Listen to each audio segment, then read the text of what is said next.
우리 강한나 선생님을 제외하고는 세 분이 다 워킹맘으로서 이렇게 일까지 하고 계신데요. 저도 아이를 낳고 보니까 선생님을 보는 시각이 조금 달라졌어요. 학부모 입장에서 좋은 선생님, 또 교사로서, 교육 전문가로서 보는 좋은 교사가 같은지 다른지 그런 좀 차이가 있을지 궁금해요. 우리 박에스터 선생님. 학부모님들에 따라서 다를 것 같아요.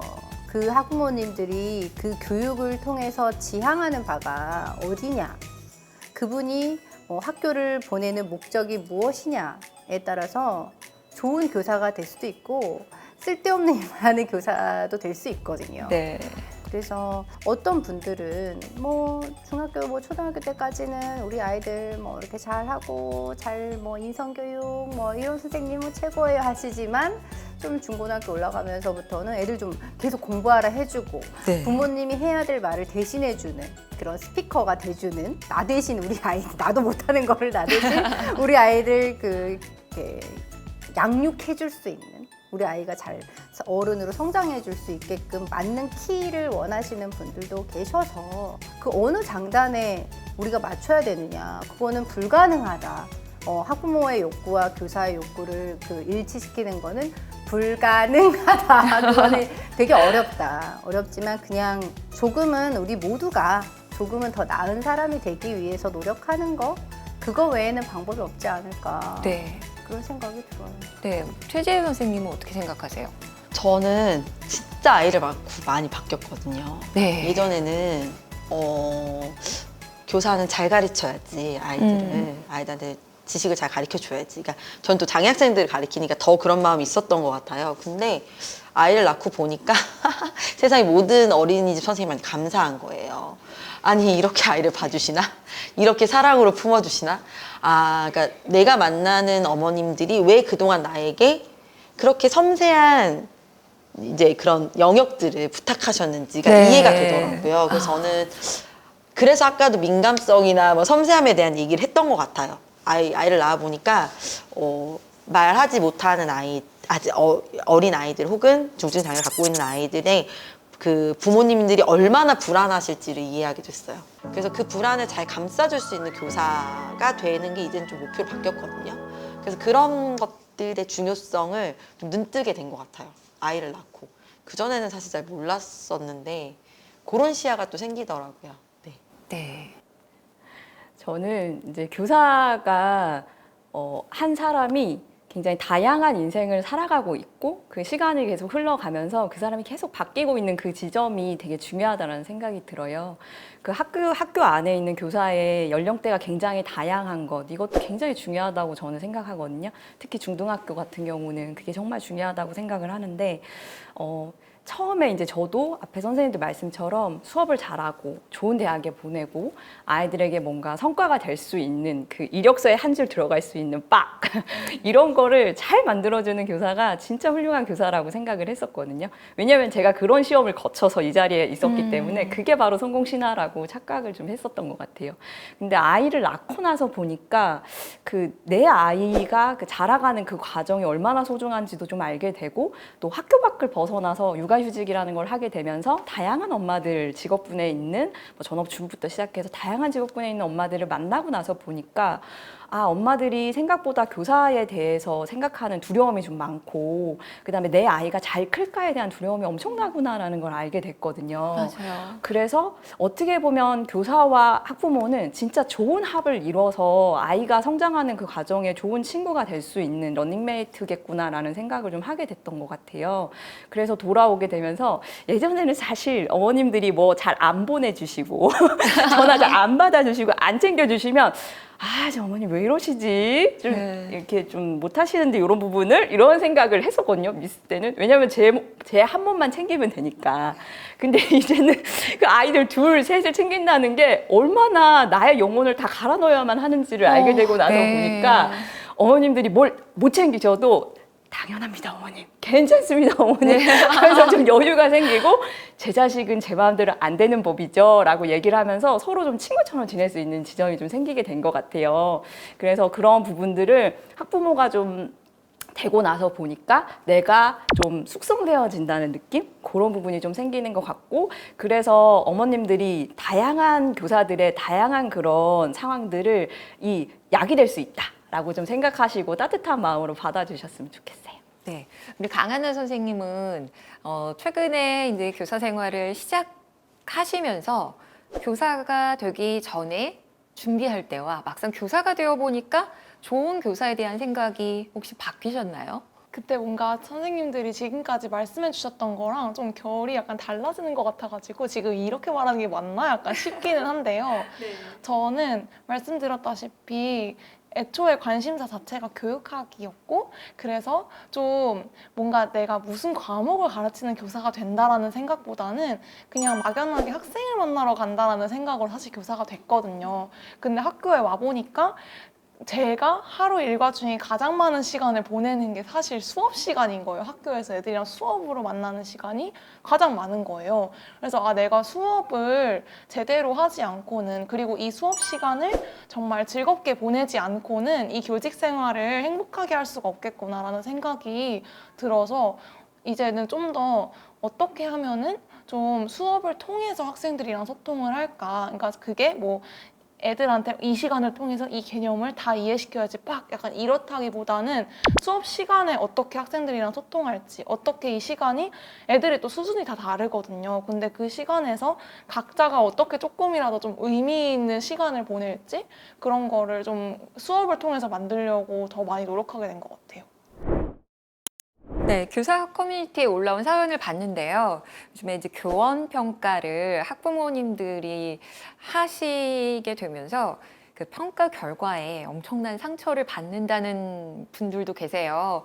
우리 선생님들은 어떠신지 사실 누구나 경험이 있지 않을까라는 생각을 하게 되는데요.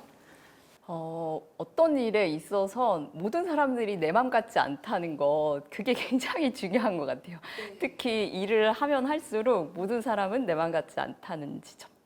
그래서 그런 걸 꼭 명심하셔야 될 것 같아요. 그래서 학교 생활을 하시면서 1년간의 살림을 꾸리실 건데요.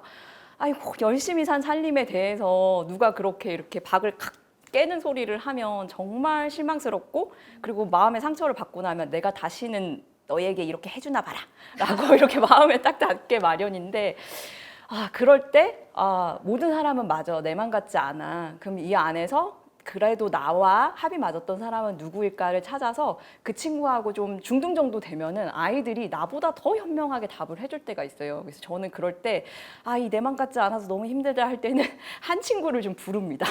저랑 좀 따뜻하게 대화할 수 있을 만한 친구를 살짝 불러서, 선생님은 그 나름대로 1년을 이렇게 했는데 애들의 대답이 이렇다? 학부모님들 말씀이 이렇다? 너가 어떻게 생각하니? 그러면 선생님, 인생은 그렇게 다 쉬운 건 아니에요. 이러면서 오히려 막 우문의 현답으로 아이들이 좋은 답을 해줄 때도 있어요. 그래서 그럴 때 이제 방과 후에 시간이 좀 여유 있을 때 잠시 둘이서 이제 떡볶이 가게나 햄버거 집에 살짝 가가지고 뭐 먹으면서 그런 대화 가끔 저는 나누거든요.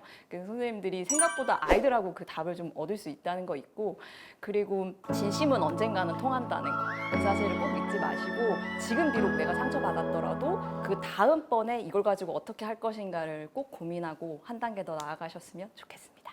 네. 네, 저는 꼭 그거를 말씀을 드려요. 저희 학교에 이제 그 신규 선생님들이나 다른 분들이 굉장히 마상을 입고 그래서 되게 힘들어하는 분들이 많은데요. 사실 저도 그런 메시지를 받았었어요. 전국 상위 1%의 정신병자라고 어떤 아이가 거기에다가 써놨었어요. 그래서 그걸 보고 되게 충격을 받고 그럴 때가 있었는데, 이제는 제가 이제 좀 나이가 들고 하다 보니 이제 아이들의 입장에서 제가 생각을 하기 시작했어요. 그 많은 선생님들을 평가를 하려면 얼마나 힘들까? 그 많은 선생님들, 그러다 보면 대부분 아이들은 귀찮기 때문에 하고, 그 악플을 남기는 아이들은 정말 소수의 나랑 사이가 좀 그 많은 애들 중에 나랑 사이 안 좋은 애, 굳이 로그인해서 거기에다가 막 이렇게 해서 글을 남길 수 있을 정도의 애증의 관계거나 그런 관계거나, 아니면 너무 그냥 그 나를 너무 사랑하는 아이가 그 한 줄을 남겨주거나, 이제 그냥 그 애들은 생각보다 바빠요. 아이들 생각보다 바쁘고, 그거를 굳이 그걸 남긴다는 거는 걔는 모든 선생님을 날카롭게 보고 있을 확률이 높아요. 그래서 모든 선생님들에게 날카롭게 썼을 확률도 높고, 그다음에 학부모님들 중에서 날카롭게 쓰시는 분들은 대부분 학교에서 감투를 쓰고 계시는 분들, 엄마들 대부분 로그인을 너무 안 하시고 평가를 못 하시는 분들이 대다수기 때문에 학교에 와서 모니터링하고 이렇게 하실 정도의 분들이시면 그런 걸 또 나에게 이런 업무를 줬으니까 내가 굉장히 객관적으로 이거 써줘야지 이렇게 생각하시는 분들도 계세요. 그래서 이 사람들이 정말 다수가 아니다. 그냥 정말 나에게 아까움을 가지고 있는 그 애증의 관계, 그 아이, 그럴 수 있다. 그 애들 그냥 다 힘들다, 바쁘다. 약간 이렇게 생각하면 훨씬 편한 것 같아요. 혹시 강한나 선생님은 뭐 악플이나 아주 상처받는 그런 평가를 받으신 적 있으세요?